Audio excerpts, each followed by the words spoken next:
जनगणना 2027 चालू झाली आहे. 1 मे ते 15 मे 2026 पर्यंत ही जनगणना होणार आहे.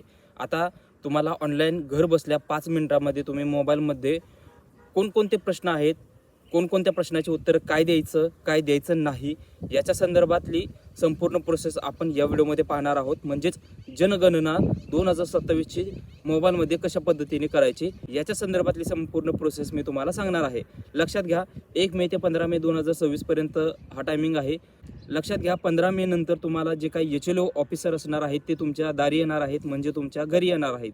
आता हे अधिकारी काय करणार आहेत, तुमचं जे काही तुम्ही भरलेला फॉर्म आहे म्हणजे जनगणना आहे. आता भरपूर त्यामध्ये 33 प्रश्न आहेत. आता हे प्रश्न कोणते आहेत हे तर आपण पुढे पाहणारच आहोत. पण जर तुमचे काही प्रश्न चुकलेले असेल तर काय बरोबर आहे, काय नाही आहे, तीच जनगणना जी काही गिनती आहे, जे प्रश्न आहेत ते कंटिन्यू ठेवायचे की नाही आहे ते ठरवणार आहेत. म्हणजे तुम्ही स्वतः सांगू शकता किंवा ते स्वतः ठरवणार आहेत आणि त्यानंतर ते त्यांची जनगणना तुमची जी काय असेल ते कंप्लीट करणार आहेत. तर ही जनगणना घर बसल्या 5 मिनिटांमध्ये कशी करायची संपूर्ण प्रोसेस आपण जाणून घेऊया. तर व्हिडिओच्या डिस्क्रिप्शनमध्ये लिंक दिलेली आहे, त्याच्यावरती क्लिक केलं की तुम्ही इथं येणार आहात. इथं आल्यानंतर तुम्हाला पहिला तुमचं स्टेट म्हणजेच आता या ठिकाणी आपल्याला पहिला महाराष्ट्र निवडावं लागणार आहे. खाली एक कॅप्चा आहे, तो कॅप्चा टाकून घ्यायचा आहे. त्या अगोदर तुमचं स्टेट निवडा म्हणजे महाराष्ट्र निवडा आणि जो कॅप्चा आहे तो कॅप्चा टाकून घ्या. व्यवस्थित कॅप्चा भरून घ्या आणि कॅप्चा झाल्यानंतर खाली व्हेरीफायवरती क्लिक केलं की तुमच्यासमोर ही सगळी माहिती सांगितली जाणार आहे. ही 15-20 मिनटं लागणार आहेत. प्लस ही जनगणना घर वगैरे काय आहे, कसं आहे, भरपूर गोष्टी आहेत.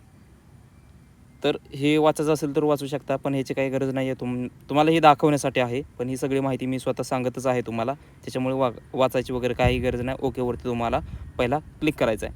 ओके केल्यानंतर तुम्हाला इथं जो हाऊस हेड आहे म्हणजेच जो कुटुंब प्रमुख आहे त्याचं नाव द्यायचं आहे. लक्षात घ्या, कुटुंब प्रमुखाचं नाव तुम्ही एकदा टाकलं की पुन्हा चेंज करता येणार नाही. बघू शकता, एकदाच आहे, पुन्हा चेंज होणार नाही. आता कुटुंब प्रमुख म्हणजे कोण, घराचं घरकर्ता. आता रेशन कार्डमध्ये पहिलं जे नाव असेल तो घराचा घरकर्ता असतो. हे शासकीय दृष्टिकोनातून ही गोष्ट आहे. त्याच्यामुळे रेशन कार्डमधलं पहिलं जे नाव आहे ते टाका किंवा ज्याच्या नावे उत्पन्नाचा दाखला अवेलेबल आहे, ज्यांच्या नावे निघतोय त्यांचं नाव टाका, काही हरकत नाही आहे.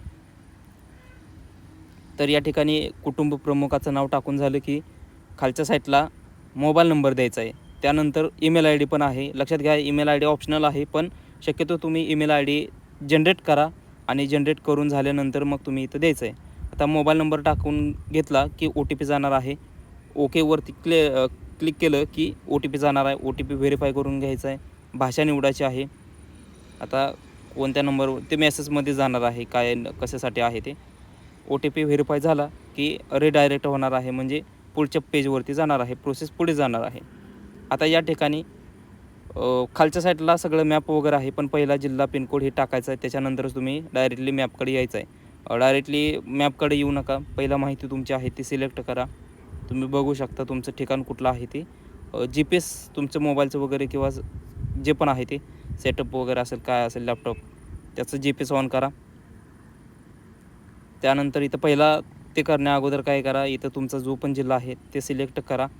जिल्ह्याचा जो पिनकोड आहे तो टाका किंवा तालुक्याचा पिनकोड जरी टाकला तरी काय हरकत नाही आहे. खाली तुमचं गाव आहे, गावाचं हेल्मेट, लँडमार्क वगैरे जे पण आहे ते तुम्ही टाका. आलं की शोधावरती क्लिक करायचं आहे. त्याच्यानंतर डायरेक्टली ऑटोमॅटिक खालच्या साईडला तुम्हाला इथं जे तुमचं गाव आहे, पिनकोड आहे, त्याच्यानुसार तुमचा एरिया सिलेक्ट होणार आहे, म्हणजे तिथं मॅप लोकेट होणार आहे. आता हे सगळं झाल्यानंतर तुम्हाला बघायचं आहे तुमचं घर कुठलं आहे. झूम करा, झूम आउट करा. घरावरती पत्र आहे, काय आहे हे चेक करा. तुम्हाला इथं समजणारच आहे. मराठीमध्ये, इंग्रजीमध्ये लोकेशनची नावं टाकलेली असतात लोकांनी. तर हे तुम्ही बघा, तुम्ही कशा पद्धतीचे आहे तुमचं घर वगैरे कुठलं आहे हे तुम्ही या ठिकाणी पुष्टी करायचे. तुमचं जे पण आहे ते सिलेक्ट करून झालं की खालच्या साईडला तुम्हाला जतन करा आणि पुढे जाऊवरती ऑप्शन आहे. त्याच्यावरती क्लिक केलं की ते अक्षांश, रेखांश आहे, निवासस्थान वगैरे सगळी माहिती दिली जाणार आहे. ओके करा, पुढे जाणार आहात. घराची माहिती तुम्हाला द्यायची.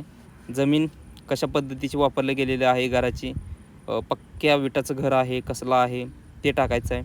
त्याच्यानंतर खालची घराची भिंत आहे, प्लॅस्टिक, प्लॅथेनियम, मातीची, कच्च्या विटाची, लाकडाची, पक्क्या विटाची, कॉन्क्रीटची, कशा पद्धतीची भीत आहे तुमच्या घराच्या चारी भीती ते टाकायचं आहे.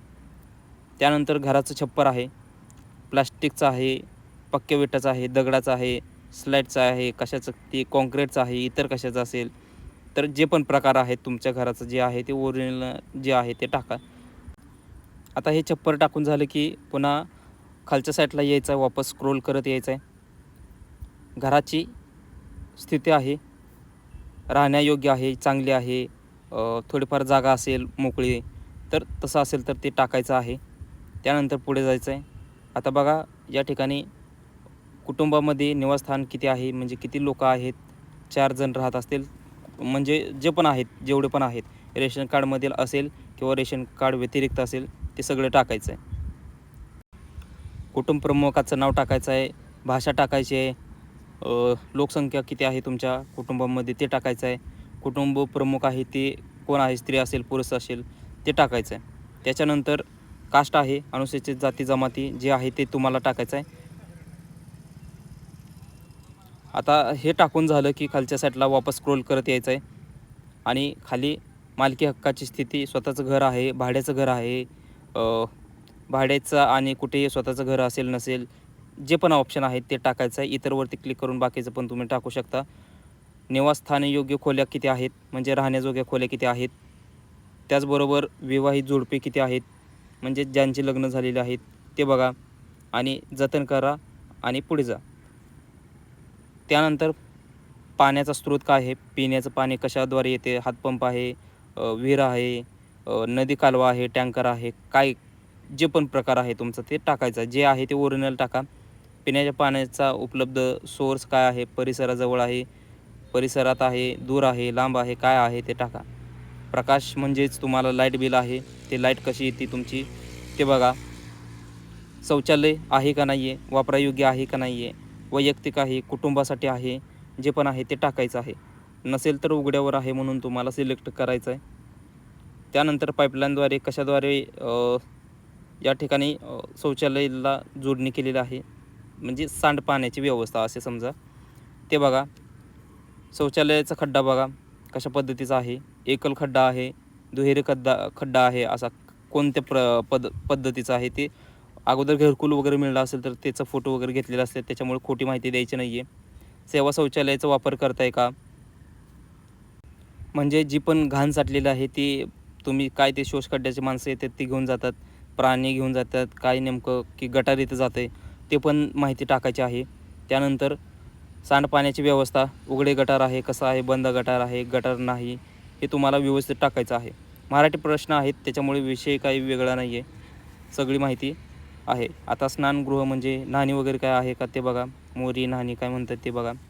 त्यानंतर स्वयंपाकघर आहे, त्यामध्ये LPG आहे का, म्हणजे गॅस सिलेंडर आहे का, असेल तर टाका, नसेल तर नाही म्हणून टाका. सरळ योजनेचा लाभ वगैरे घेतला असेल नसेल सगळं टाका तुम्ही. स्वयंपाकघरात आहे, कुठं आहे LPG गॅस सिलेंडर, म्हणजे किचन आहे की नाही आहे याच्या संदर्भात सुद्धा प्रश्न आहे ते बघा तुम्ही, LPG जोडलेलं आहे की नाही. आता हे सगळं झालं की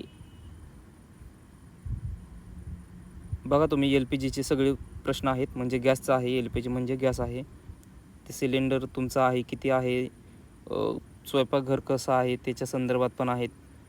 जर गॅस सिलेंडर नसेल तर LPG वगैरे नसेल तर आता जे पण तुम्ही गवऱ्या वगैरे वापरता, जळण वापरता ते संबंधित आहे प्रश्न ते बघा. सेव्ह करून पुढं आलं की घरामध्ये रेडिओ आहे का, मोबाईल आहे, स्मार्टफोन आहे, जे आहे तर मोबाईलच आहे सर्वांकडे तेच सिलेक्ट करा. दूरचित्रवाहिनी म्हणजे तुमच्या घरी TV आहे का, डिश TV काय आहे जोडलेलं, केबल आहे, वायफाय आहे, ते सगळं टाका. इंटरनेटची सुविधा, मोबाईल वायफाय आहे काय आहे, हॉटस्पॉट मोबाईल एकच, लॅपटॉप आहे का, होय तर होय, नाही तर नाही. मोबाईल आहे, सगळ्याकडेच आहे. त्यानंतर सायकल स्कूटर आहे नाही, स्कूटर म्हणजे मोटरसायकल आहे.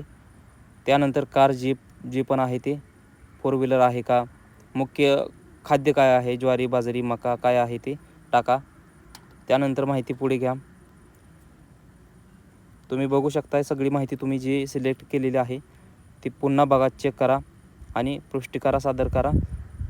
त्याच्यावरती तुम्ही क्लिक केलं की पुढे जाणार आहे. आता या ठिकाणी तुमची SC ID जनरेट झालेली आहे. ही ईमेल आय डीवरती जाणार आहे. जो कुटुंब प्रमुख आहे त्याच्या गेलेले आहे ईमेल आय डीवरती जो तुम्ही दिलेला आहे. मॅन्डेटरी ठेवा म्हटलं होतं, कंपल्सरी नाही, पण तुम्ही स्वतः ठेवायचं आहे. आता लक्षात घ्या, ही तुमची SC ID आहे ती HLO ऑफिसर येणार आहेत, त्यांना दाखवायची आहे, ती स्वतः चेक करणार आहेत. जर तुमच्याकडे ही ID नसेल तर लक्षात घ्या, तुमची जनगणना कंप्लीट झाली नाही.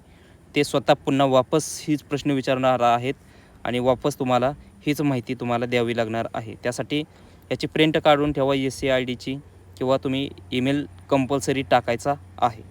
जर तुमचे आणखी काही प्रश्न असतील तर 100% कमेंट करा. मी रिप्लाय देण्याचा पूर्ण प्रयत्न करेल. 100% मी रिप्लाय देईलच तुम्हाला. पण जर काही आणखी प्रश्न असतील किंवा दुसरा कोणता टॉपिक हवे असेल तर नक्कीच कमेंट करा. भेटूया अशाच एका नवीन व्हिडिओमध्ये. धन्यवाद.